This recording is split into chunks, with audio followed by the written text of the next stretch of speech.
लड़ाई सच्चाई और झूठ की है। इधर कुछ अरसे से ऐसे झूठे लोगों ने, ऐसे मक्कार लोगों ने मुल्क की इदारों पर कब्जा कर लिया है जो सरासर झूठे, जो मक्कार हैं। मुझे मेरे संविधान ने, मेरे वतन ने अपने मजहब पर चलने की आजादी दी है। सिख भाइयों को आजादी दी है, ईसाई भाइयों को आजादी दी है, क्रिश्चियन भाइयों को और तमाम लोगों को आजादी दी है।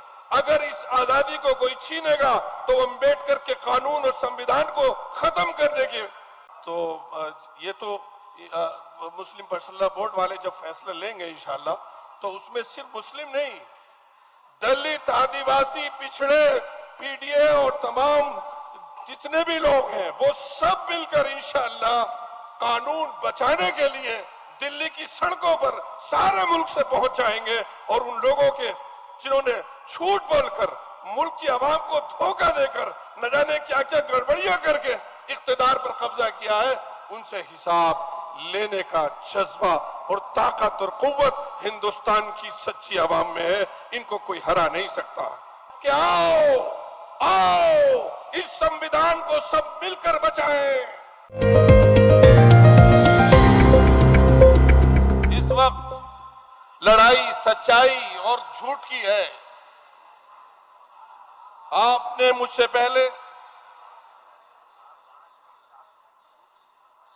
तमाम उन साथियों को, खादिमीन मुल्क मिल्लत को सुना और कितने अच्छे और उम्दा अंदाज में उन्होंने आपको कानून की बारीकियां बताई हैं। मैं मुख्तसर वक्त में आपसे चंद चीजें कहकर रुखसत होता हूं। ये पूरा मुल्क जो हमारा वतन हिंदुस्तान है, ये एक परिवार है हमारा।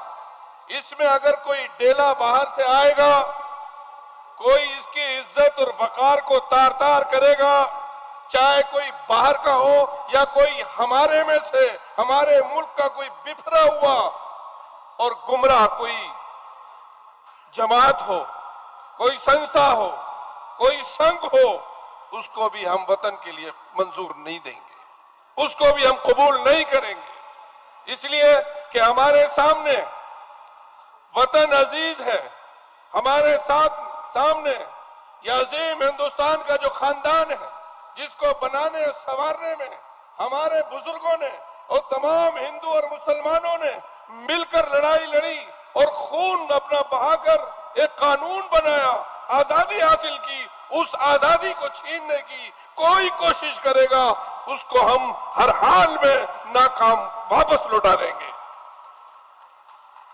इधर कुछ अरसे से ऐसे झूठे लोगों ने, ऐसे मक्कार लोगों ने मुल्क की इदारों पर कब्जा कर लिया है जो सरासर झूठे, जो मक्कार, जो शपथ तो लेते हैं ईश्वर के नाम की, अल्लाह के नाम की, लेकिन उस शपथ में क्या लेते हैं कि हम सच्ची श्रद्धा से काम करेंगे, मुल्क की एकता और अखंडता को कायम रखेंगे, लेकिन वो लोग भेदभाव करते हैं।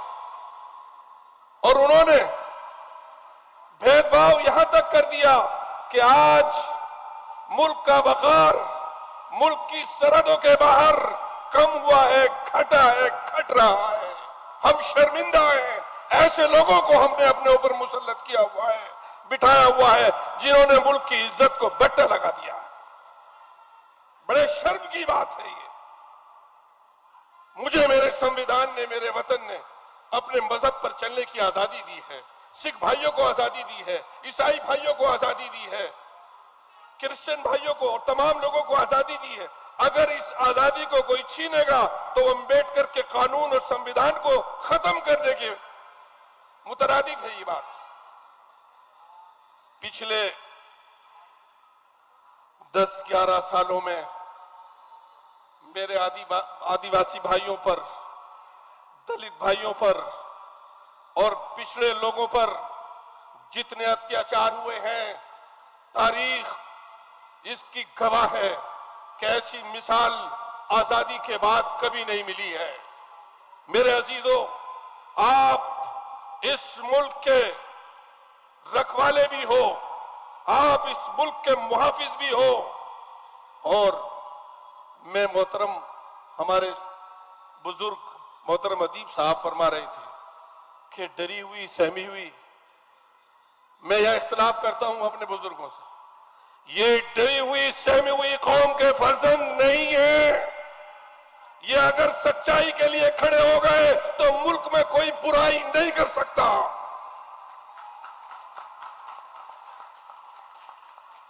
ये अगर बिफर गए कि मुल्क में कोई भेदभाव नहीं होगा, मुल्क के कॉन्स्टिट्यूशन को कोई जूते की नोक पर नहीं रखेगा। आज इतनी शर्मिंदगी हुई है हमें। हमारे प्राइम मिनिस्टर साहब बाहर थे, वो ट्रंप साहब फोन पर ही बात कर रहे हैं। अल्लाह की कसम, ये इमरान प्रताप गढ़ी साहब बैठे हैं, अगर ये ट्रंप से फोन पर बात करना चाहे तो सुबह नहीं होगी, इनका रास्ता हो जाएगा। क्या मेरे मुल्क की इज्जत ये रह गई है कि प्राइम मिनिस्टर से कोई फोन पर बात करे उनके मुल्क में बैठ करके? ये कहां पहुंचा दिए। होम मिनिस्टर साहब, वो हमारे वजीर खारजा साहब लंदन में जा रहे हैं और उनके सामने तिरंगे का अपमान हो रहा है। कौन लोग हैं ये? इन्हें मुल्क की इज्जत और वकार की परवाह नहीं है। मैं अपने तमाम हिंदू भाइयों से, आदिवासी भाइयों से, दलित भाइयों से कहता हूं, सिख और क्रिश्चियन कम्युनिटी से कहता हूं कि आओ इस संविधान को सब मिलकर बचाएं। और इसका नमूना मोहतरम सैयद एमपी साहब जो कश्मीर से तशरीफ लाए हैं, आगा रुहुल्लाह साहब ने बड़ी इल्मी गुफ्तगू की। वो जो फरमा रहे थे कि अब लोग जाग चुके हैं, दोनों सदनों में पूरी 2 रातें जागने वाले कोई मुसलमान नहीं थे। जितनी लड़ाई गौरव गगोई ने लड़ी जेपीसी में, कल्याण बनर्जी ने लड़ी, ए राजा ने लड़ी, उतनी लड़ाई मुहिबुल्लाह ने, उतनी लड़ाई सैयद नासिर ने, उतनी लड़ाई जावेद ने। हमारे मुकाबले में उनकी लड़ाई हमारे लिए ज्यादा थी। ये मुल्क की खूबसूरती है, ये कानून की खूबसूरती है, ये भारत की खूबसूरती है। अब आप सब लोग ये तहिया कर लें, अपनी जिंदगियों में हमें एक तब्दीली लानी है। और वो तब्दीली क्या है कि मुल्क के साथ में कोई अपमानजनक, कोई धोखा नहीं, कोई करप्शन, कोई झूठ हलफ लेकर करता है, चाहे वो किसी जिले का डीएम हो, चाहे वो एसपी हो, चाहे वो कोई सियासी लीडर हो, एमएलए हो, एमपी हो, आप उसका हाथ पकड़ लीजिए कि तुम देश के गद्दार हो। शपथ लेकर झूठ बोलते हो, शपथ लेकर भेदभाव करते हो, शपथ लेकर खुद आप शपथ लेते हो सच्ची श्रद्धा से काम करूंगा। अभी पार्लियामेंट में एक्ट पास होकर के वो जेरे गौर है सुप्रीम कोर्ट में, और पहले ही से सैकड़ों मजार और मस्जिदें ढा दिए जा रहे हैं।